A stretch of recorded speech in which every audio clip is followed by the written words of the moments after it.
Sunod naman po nating mapapanood ang mga naging kaganapan sa PAW Legal, Medical, Dental, Optical, Jail Visitation and Decongestion Program sa Correctional Institution for Women sa Mandaluyong City. Let's all watch this video.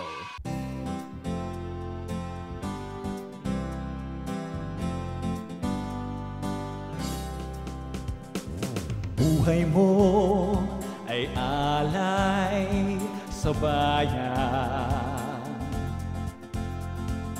Ikaw ang pag-asa sa buhay.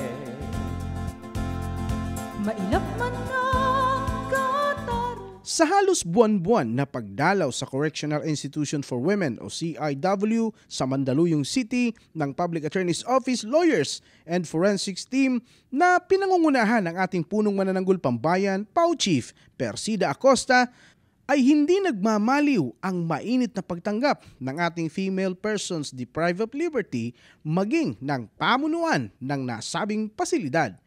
Kagapay pa rin ang ating opisina sa PAW Legal, Medical, Dental, Optical, Jail Visitation and Decongestion Program ang ating mga private institution partners. Tuloy-tuloy na po ang ating serbisyo, legal, sa pamamagitan ng ating mga abogado, sa ating medical, sa pamamagitan ng ating mga doktor mula sa Manila Central University Hospital at sa Public Attorney's Office Forensic Laboratory Services. At siyempre, sa ating mga dentist mula sa De Ocampo College of Medicine. At siyempre, meron tayo mula sa Executive Optical. Para sa libreng konsultasyon at salamin. Salamin. okay. Marami sa ating mga PDLs ang kumonsulta sa ating mga PAW lawyers kaugnay ng kalagayan ng kanilang mga kaso at yung iba namang may iniinda ay nauna nang pumila sa ating mga free medical services. Inaasahan na magtutuloy-tuloy ang proyektong ito sa darating na taon at mas paiigtingin pa ito ng Public Attorney's Office, lalo na ang pagtukoy sa mga PDLs na karapat-dapat ng lumaya.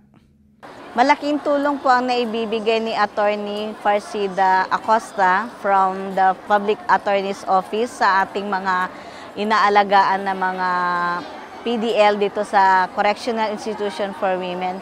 Yung buwan-buwan po na pagpunta nila rito para matulungan po sila ma-review ang kanilang mga kaso ay isang paraan para mapabilis ang paglaya para sa decongestion ng aming kulungan.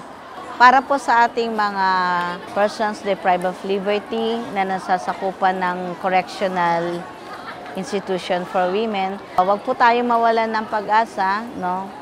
Marami pong mga ahensya ng ating gobyerno ang tumutulong, no, sa ating mga Public Attorney's Office, ang DOJ para sa pagre-review ng mga kaso ng ating mga PDL para mapabilis ang kanilang paglaya.